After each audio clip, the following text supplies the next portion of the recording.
Taste the Daily. నమస్తే నేను దేవి welcome to story board. జమిలీ ఎన్నికలపై భిన్నాభిప్రాయాలున్న కేంద్రం లోక్సభలో బిల్లు పెట్టేసింది. అయితే బిల్లు పెట్టడంపైనే ఓటింగ్ జరపాల్సి వచ్చింది. చివరిగా జమిలీ బిల్లును జేపీసీకి పంపారు.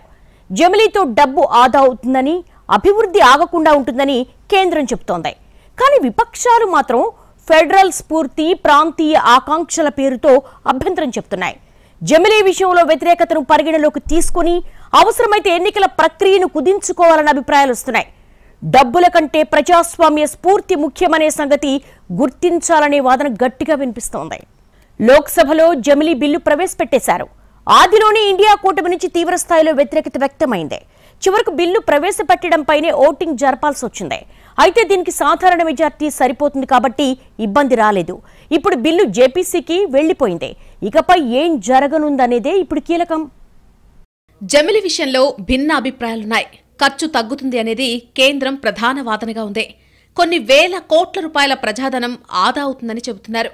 అలాగే జమిలీతో ఓసారి ఎన్నికలు జరిగాక దేశంలో ఎక్కడా ఎన్నికలుండవు కాబట్టి ఈ 5 ఏళ్లు అభివృద్ధి ఆగకుండా ఉంటుందని, సంక్షేమానికి ఇబ్బంది ఉండదనే సమర్థనలు కూడా వినిపిస్తున్నాయి. కానీ ప్రతిపక్షాలు మాత్రం జమిలీని గట్టిగా వ్యతిరేకిస్తున్నాయి. జమిలీతో సమైక్య స్ఫూర్తికి విఘాతం తప్పదని, ప్రాంతీయ ఆకాంక్షలకు పట్టించుకోకుండా పోయే దుస్థితి వస్తుందని వాదిస్తున్నాయి. ఈ వాదోపవాదాల మధ్యే జమిలీ బిల్లు పార్లమెంటరీ ప్రక్రియ మొదలైంది. 1983 से चुनाव आयोग ने अपनी वार्षिक रिपोर्ट में लोकसभा और विधानसभाओं के चुनाव एक साथ कराने का विचार किया. 41 साल से पेंडिंग है ये. अलग अलग कमेटियों ने भी किया, स्टैंडिंग कमेटी ने भी किया, फिर एचएलसी गठित हुई और ये कह रहे दलों से बात नहीं हुई. 19 जून 2019 को संसद भवन में प्रधानमंत्री जी की अध्यक्षता में सर्वदलीय बैठक आयोजित की गई थी और उसमें सभी लोग थे और उसमें 19 राजनीतिक दलों ने भाग लिया. 16 राजनीतिक दलों ने चुनाव एक साथ कराने का समर्थन किया, 3 ने विरोध किया. तो इसका मतलब बहुमत हमारे साथ था. లోక్సభ, రాష్ట్ర అసెంబ్లీలకు ఏకకాలంలో ఎన్నికల నిర్వహణకు ఉద్దేశించిన ఒకే దేశం, ఒకే ఎన్నిక బిల్లు ఎట్టకేలకు పార్లమెంటు ముందుకొచ్చింది.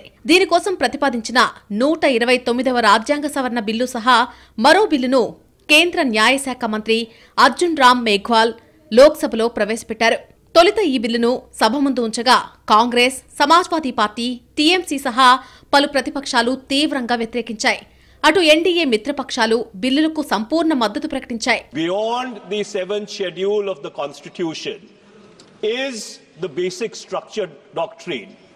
And that basic structure doctrine spells out that there are certain features of the Indian Constitution which are beyond the amending power of this House also. One of the essential features is federalism and the structure of our democracy.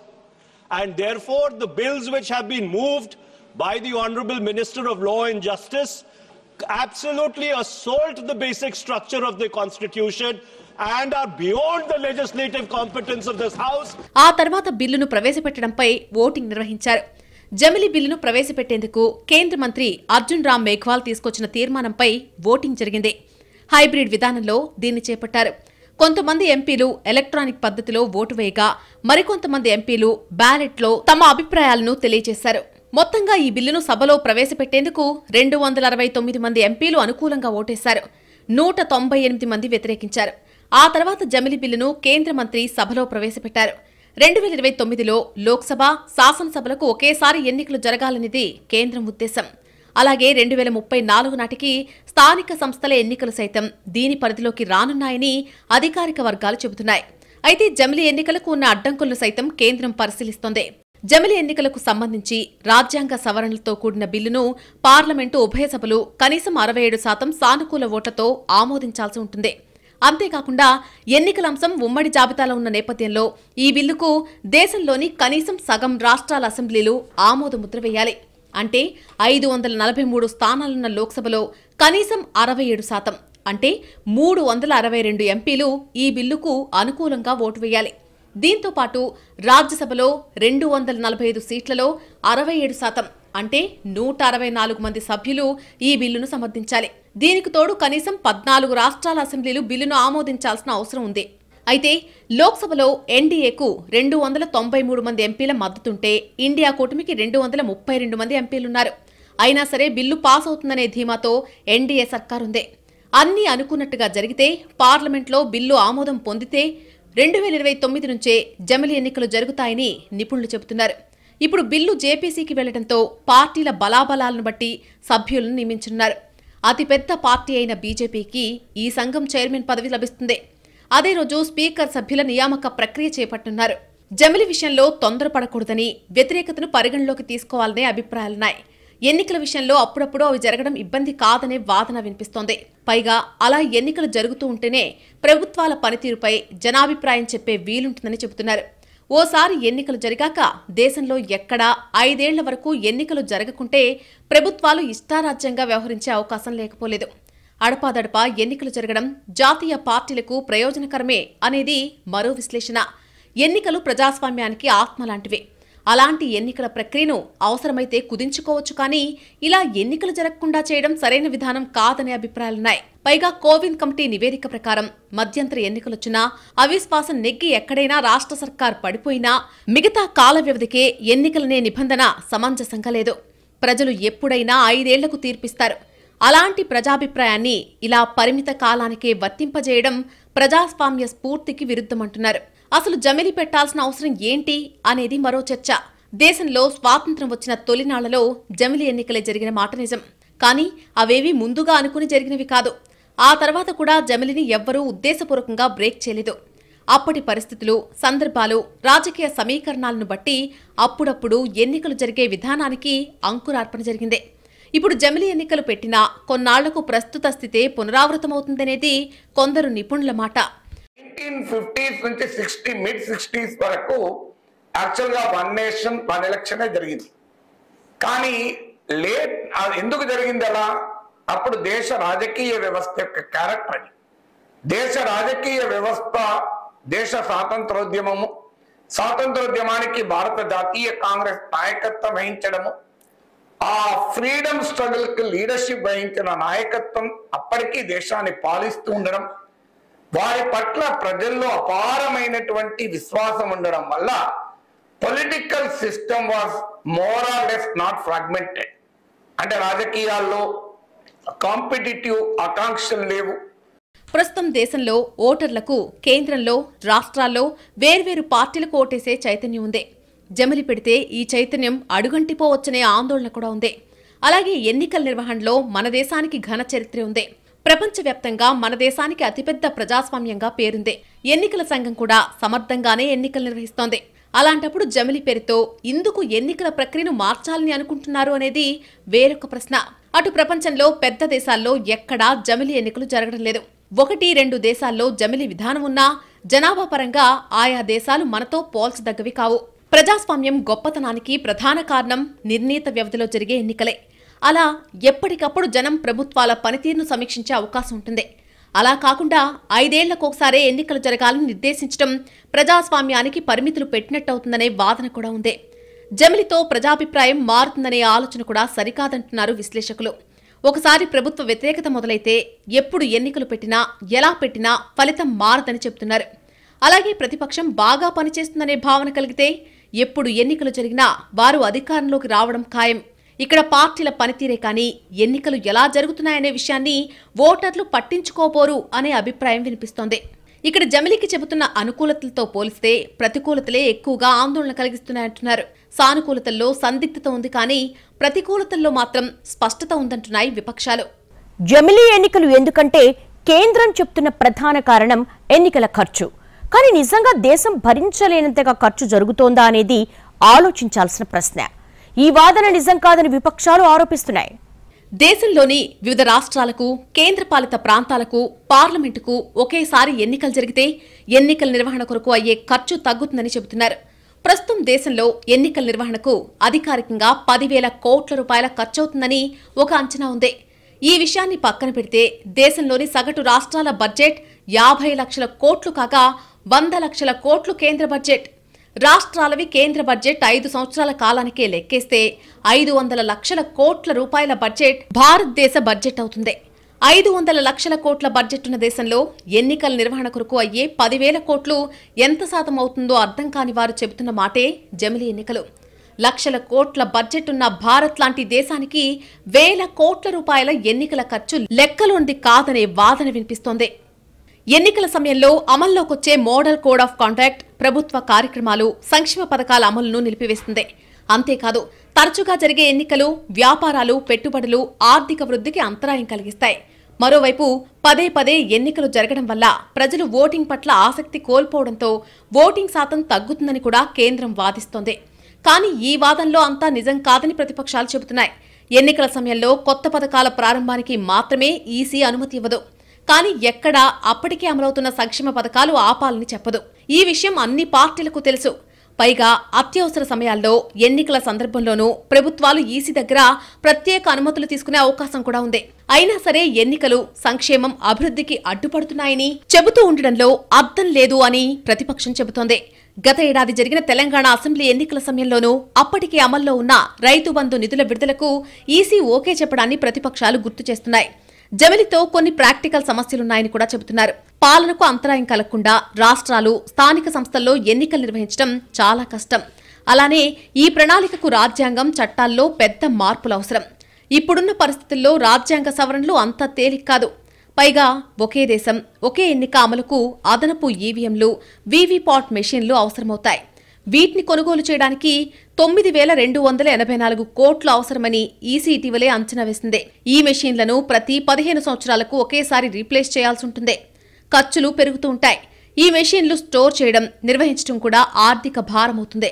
జమిలీతో ఆదా అయ్యే ఖర్చుకు సమానంగా ఇక్కడ అదనపు ఖర్చు పెరుగుతుందని కూడా కొందరు నిపుణులు గుర్తు చేస్తున్నారు. ఒకే సమయంలో అనేక ఎన్నికలు నిర్వహించడానికి కూడా ఈసీ ఇబ్బందులు ఎదుర్కొంది. ఉదాహరణకు ఏడాది ప్రారంభంలో జమ్మూ కశ్మీర్లో భద్రతా కారణాల దృష్ట్యా లోక్సభ ఎన్నికలతో పాటు అసెంబ్లీ ఎన్నికలు నిర్వహించకూడదని ఈసీ నిర్ణయించింది. అవసరమైన అదనపు భద్రతా బలగాలను సమీకరించడం సాధ్యం కాదని ప్రధాన ఎన్నికల కమిషనర్ చెప్పుకొచ్చారు. ఇప్పుడే ఇలా ఉంటే జమిలీకి భద్రతా బలగాల సర్దుబాటు సాధ్యమేనా అనేది మరో చర్చ. ఏ ఎన్నికైనా మోడీ కేంద్రంగానే జరగాలనేది బీజేపీ ఎప్పటినుంచో అనుసరిస్తున్న వ్యూహం. ఇప్పుడు రాష్ట్రాల అసెంబ్లీ ఎన్నికలు విడిగా జరిగితే ఆ వ్యూహం అన్నిసార్లు వర్కౌట్ అవ్వడం లేదు. అదే జమిలీ ఎన్నికలైతే దేశవ్యాప్తంగా మోడీ ఇమేజ్ ఆధారంగానే ఎన్నికలు జరుగుతాయని, అప్పుడు అతిపెద్ద లబ్ధిదారు తామే అవుతామనేది బీజేపీ లెక్క. జమిలీ ఎన్నికలకు ఎప్పటినుంచో సిద్ధంగా ఉన్న బీజేపీ అందరికంటే ముందే కసరత్తు మొదలుపెట్టింది. మిగతా పార్టీలు ఇంకా సిద్ధం కాకముందే తాము ప్రారంభించాం కాబట్టి రేసులో ముందుంటామని బీజేపీ నేతలు ధీమా వ్యక్తం చేస్తున్నారు. కానీ బీజేపీ పాలిత రాష్ట్రాలన్నింటిలో పరిస్థితులు ఒకే రకంగా లేవు. కొన్ని చోట్ల సీఎంలపై సానుకూల వాతావరణం ఉంటే మరికొన్ని చోట్ల సీఎంలపై వ్యతిరేక వాతావరణం ఉంది. అయితే ప్రతి రాష్ట్రంలోనూ మోడీ పనితీరు, వ్యవహార శైలిపై సానుకూలత ఉందని బీజేపీ చెబుతోంది. ఈ పాజిటివ్ పాయింటే బలంగా జమిలీ ఎన్నికలకు వెళ్తోంది. మోడీ ఇమేజ్ ముందు రాష్ట్ర ప్రభుత్వాలపై చిన్నపాటి వ్యతిరేకత ఉన్నా కొట్టుకుపోతుందని, అంతిమంగా తామే విజయం సాధిస్తామనేది కాషాయ పార్టీ వేసుకున్న లెక్క. కానీ ఈ లెక్క తప్పితే బీజేపీకి కూడా నష్టం జరుగుతుందని ఆ పార్టీ గుర్తించాలని ఇండియా కూటమి సెటైర్లు వేస్తోంది. జమిలీ ఎన్నికలపై ఎవరి లెక్కలు వారికున్నా ఖచ్చితంగా ఎవరికి మేలు జరుగుతుందో చెప్పలేమని విశ్లేషకులు అంటున్నారు. ప్రాంతీయ పార్టీలకు 10% వరకు నష్టం ఉంటుందని ప్రాథమికంగా సూత్రీకరించినా ఒక్కోసారి జాతీయ పార్టీకి నష్టం కలగొచ్చని అంచనా వేస్తున్నారు. జమిలీ ఎన్నికల్లో ఓటర్ల ఆలోచన సరళి ఎలా ఉంటుంది అనే విషయాన్ని దాన్ని బట్టి పార్టీల భవితవ్యం ఆధారపడి ఉంది. ఇప్పటి వరకు ఓటర్లు పార్లమెంటుకు ప్రధాని పనితీరును, అసెంబ్లీకి సీఎం పనితీరును దృష్టిలో పెట్టుకుని ఓట్లేస్తూ వచ్చారు. దేశంలో అన్ని రాష్ట్రాల్లోనూ ఒకే రకమైన అంశం పనిచేసే పరిస్థితి కూడా లేదు. వాళ్ళ భయం ఏమిటంటే అంతా ఒకరోజు ఎలక్షన్ అయిపోతే ప్రాంతీయ ప్రభుత్వాలు కూలిపోతాయి. ఎందుకంటే నేషనల్ ఇంట్రెస్ట్, నేషనల్గా ఉన్న సబ్జెక్ట్స్, ప్రాంతీయంగా ఉన్న సబ్జెక్ట్స్ వేరే కాబట్టి ప్రజలు మర్చిపోతారు, మనకు దెబ్బ తగులుతుంది, మన ఐడెంటిటీ పోతుంది. ఒకవేళ డిఎంకే, టీఎంసీ, అఖిలేష్ యాదవ్ వీళ్ళందరూ నేషనల్ ఎలక్షన్ సమయంతో కూడా వాళ్ళ అసెంబ్లీస్ వస్తే వాళ్ళ గుర్తింపు ఏముంటుంది? ఆ భయం ఉన్నది, అది జెన్యూన్ ఫియర్. కానీ ఇంకో విషయం మనం చూడవలసింది ఏంటంటే ఆంధ్రప్రదేశ్కి 1999, 2004, 2009, 2014, 19, 24 జమిలీ ఎలక్షన్స్ జరిగినాయి. ఇక్కడేమీ ఇబ్బందికరంగా ఏం కనపడలేదు. ఉత్తరాది రాష్ట్రాల్లో పనిచేసినట్టు దక్షిణాదిలో జాతీయవాదం పనిచేయకపోవచ్చు. దక్షిణాదిలో అభివృద్ధి, పరిపాలన ప్రధాన పాత్ర పోషించే అవకాశం ఉంది. ఇక కులపరమైన రాజకీయం తీసుకుంటే ప్రాంతీయ పార్టీలకు సాధ్యమైనట్టుగా జాతీయ పార్టీలకు కుదరదనే వాదన వినిపిస్తోంది. వైవిధ్యం ఉన్న దేశంలో వివిధ అంశాలు ఎన్నికలపై ప్రభావం చూపే పరిస్థితుల్లో అడపాదడపా ఎన్నికలు జరగడమే మేలనే భావన ఉంది.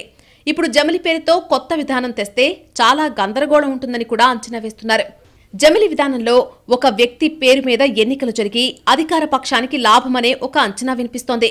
అలాంటప్పుడు ప్రతిపక్షాలకు అవకాశం లేకుండా పోతుంది అనేది మరో ఆందోళన. ఇలా పరస్పర అపనమ్మకాల మధ్య జమిలి ఎన్నికలు మొదలు పెట్టడం మంచి పని కాదు అనే భావన నిపుణుల్లో వ్యక్తమవుతోంది. ఇప్పటికే ఈవీఎంలపై అనుమానాలు వ్యక్తమవుతున్న తరుణంలో కొత్తగా జమిలి పెడితే విపక్షాలు మరింతగా సందేహాలు లేవనెత్తే అవకాశం లేకపోలేదు.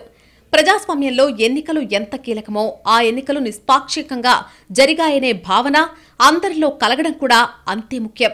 అంతేకాని అనుమానాలు, అపోహలు నివృత్తి కాకుండా జమిలి ప్రారంభించడం ఇటు పార్టీలకు అటు ప్రజలకు అంతిమంగా దేశానికి చేసే మేలు ఏదీ ఉండదు అనే అభిప్రాయం ఉంది. జమిలి జాతీయ పార్టీలకు ఉపయోగం, ప్రాంతీయ పార్టీలకు నష్టమనేది ప్రాథమిక అవగాహన. కానీ తరచు చూస్తే ఎవరికి లాభం ఎవరికి నష్టమో చెప్పడం చాలా కష్టం. అసలు ప్రస్తుత ఎన్నికల విధానంతోనూ జాతీయ పార్టీలకు లాభమేనని చాలా సందర్భాల్లో తేలిపోయింది. దేశంలో ఇప్పుడున్నట్టుగా ఎన్నికలు జరగడమే అందరికీ మంచిదే. అలా అయితేనే ఓటర్లలో చైతన్యం అలాగే ఉంటుంది.